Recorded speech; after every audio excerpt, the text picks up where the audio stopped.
પતાવટ માટે પૂછવામાં આવે છે કે તમારા ખાતામાં કેટલા પૈસા રહેલા છે, ત્યારે આ શિક્ષક કહે છે કે તેમના ખાતામાં 5 લાખ રૂપિયા રહે છે, પણ છતાં વાત અહીંયા અટકતી નથી. તેઓ વધુ ને વધુ પૈસાની માંગણી કરતા જાય છે. 5 ફેબ્રુઆરીથી સ્ટાર્ટ થયેલો આ ઘટનાક્રમ 18 ફેબ્રુઆરી સુધી જાય છે અને ડિજિટલ એરેસ્ટ નામની આ જે ઘટના છે નર્મદા જિલ્લાના સાગબારા તાલુકાના એક અંતરિયાળ ગામડાના એક સરકારી નોકરી કરતા વ્યક્તિ સાથે આ પ્રકારની ઘટના બની છે.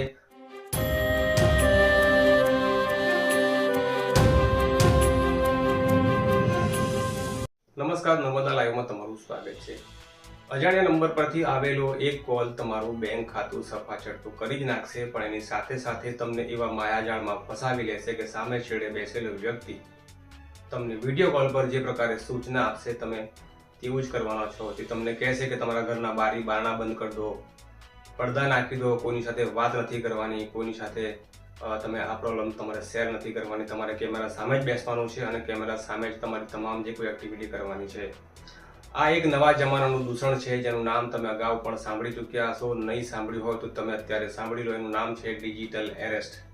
ડિજિટલ એરેસ્ટમાં તમને તમારા જ ઘરમાં કેદ કરી દેવામાં આવે છે અને તમને મોબાઈલ કેમેરા પર વોટ્સઅપ કોલ પર સામે બેઠેલો વ્યક્તિ જે પોલીસની વર્દી પહેરીને બેઠો હોય કે પછી કોર્ટના કોઈ જજની જેમ તે કપડાં પહેરીને બેઠો હોય કે તે કોઈ કોર્ટરૂમમાં બેઠો હોય, એ પ્રકારનું તેની પાછળ માહોલ હશે અને તમે માહોલ જોઈને ગભરાઈ જાઓ છો.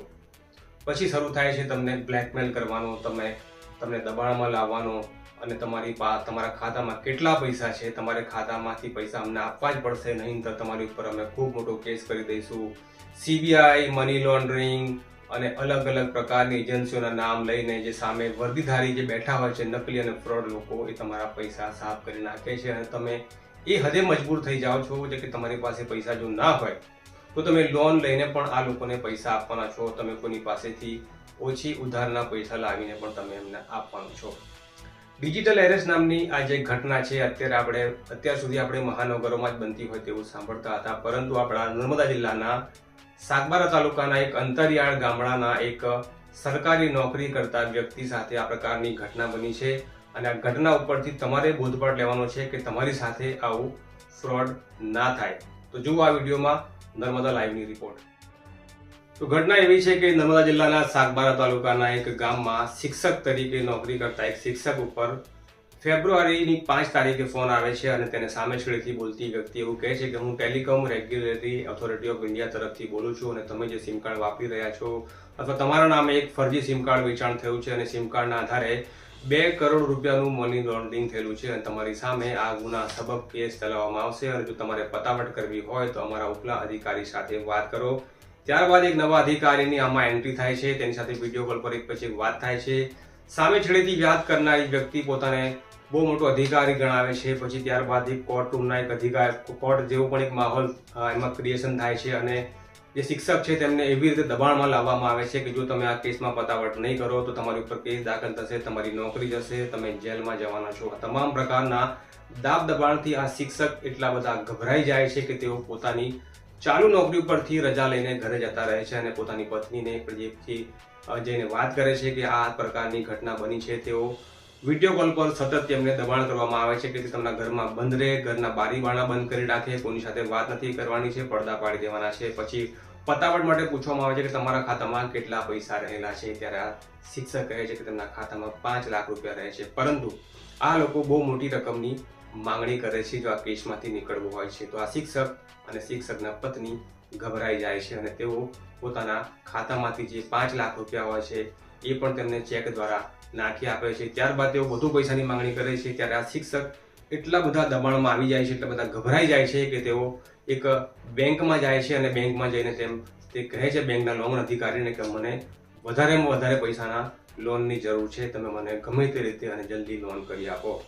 ત્યારે SBI બેંકમાંથી પણ તેમને 15 લાખ રૂપિયા કરતાની વધારાની લોન તેમને આપવામાં આવે છે અને આ લોનના પૈસા પણ તેઓ સામે બેઠેલા ફ્રોડ અધિકારી જે હોય છે, જે સાયબર ચીટરો હોય છે, તેમના ખાતામાં ટ્રાન્સફર કરી દે છે.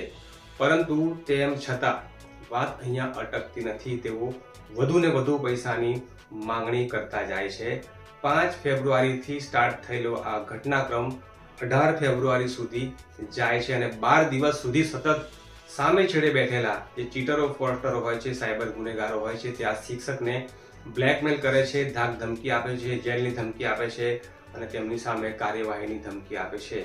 ત્યારે આ શિક્ષક પાસે હવે કોઈ વિકલ્પ નથી. તે પોતાના સગા સંબંધીઓ પાસે ઓછીના પૈસા માંગે છે. કોની પાસેથી 50,000, કોની પાસેથી 10,000, કોની પાસેથી 1 લાખ. આ રીતે આ રકમ પહોંચી જાય છે 26 લાખ રૂપિયા કરતાં વધુ. ત્યારબાદ પણ આ રકમ સામેવાળા વ્યક્તિ પૈસા માંગતા અટકતા નથી અને તેમને વધુ પૈસાની માંગણી કરે છે. ત્યારે તેઓ પોતાના ભાઈ પાસે 5 લાખ રૂપિયાની માંગણી કરે છે કે મને તાત્કાલિક 5 લાખ રૂપિયાની જરૂર છે. આથી તેમના ભાઈને શંકા જાય છે કે ભાઈ કોઈ દિવસ પૈસાની માંગણી કરી નથી અને એને પૈસાની જરૂર પડતી નથી. ત્યારે આજે એને પૈસાની જરૂર કેમ પડી? તે ઘરે જાય છે ત્યારે સમગ્ર બાબત, સમગ્ર મામલો તેમના ભાઈ સામે આવે છે. ત્યારે તેમના ભાઈને ખબર પડી જાય છે કે તેમના ભાઈ સાથે ડિજિટલ એરેસ્ટની ઘટના બની છે અને તેમની સાથે સાયબર છેતરપિંડી કરવામાં આવી છે. આખરે આ શિક્ષક એટલા બધા આજે જ્યારે એમને ખબર પડે છે કે મારી સાથે આટલી મોટી છેતરપિંડી થઈ ગઈ છે, ત્યારે તેઓ નાસીપાસ થઈ જાય છે અને તેઓ પોતાના જીવનનું અંત આણવાનો પણ તેઓ વિચારી લે છે. પરંતુ સમજાવટ બાદ આખરે આ મામલો રાજપીપળા સાયબર ક્રાઇમ પોલીસ મથકે પહોંચે છે અને આ શિક્ષકના વર્ણન પ્રમાણે જેટલા મોબાઈલ નંબર ઉપરથી ફોન આવેલા એ તમામ લોકો, અજાણ્યા જે ચીટરો છે, તેમની સામે ફરિયાદ દાખલ કરવામાં આવી છે. ત્યારે આ સિલસિલો 12 દિવસ સુધી ચાલે છે. 12 દિવસ સુધી આ શિક્ષક અને તેમના પત્નીને ડિજિટલ એરેસ્ટ કરવામાં આવે છે. તમને તમારા જ ઘરમાં કેદ કરવામાં આવે છે. હવે વાત કરીએ છીએ કે આ પ્રકારની ઘટનાઓ ગુજરાત અને દેશના અલગ અલગ ભાગોમાં બની છે. એમાં પત્રકારોથી લઈને પોલિટિશિયનોથી લઈને ભલભલા આ ડિજિટલ એરેસ્ટ નામના દૂષણમાં સપડાઈ ગયા છે અને લાખો કરોડ રૂપિયાના તેઓ છેતરપિંડીનો ભોગ બન્યા છે. પરંતુ સરકાર અને પોલીસ સમયે સમયે આ પ્રકારની જે છેતરપિંડીઓ છે, સાયબર અપરાધ છે, એને લઈને જાગૃતતા ફેલાવવા માટે આપણા જે ફોનની જે કોલર ટ્યુન છે એ પણ આપણને વગાડીને બતાવે છે કે તમને કોઈ સાયબર અપરાધી તમને CBI, કસ્ટમ, પોલીસ, કોર્ટ, જજ કે એવા કોઈ પણ નામે તમને ફોન કરી છેતરવાનો પ્રયાસ કરે તો છેતરવાનું નથી.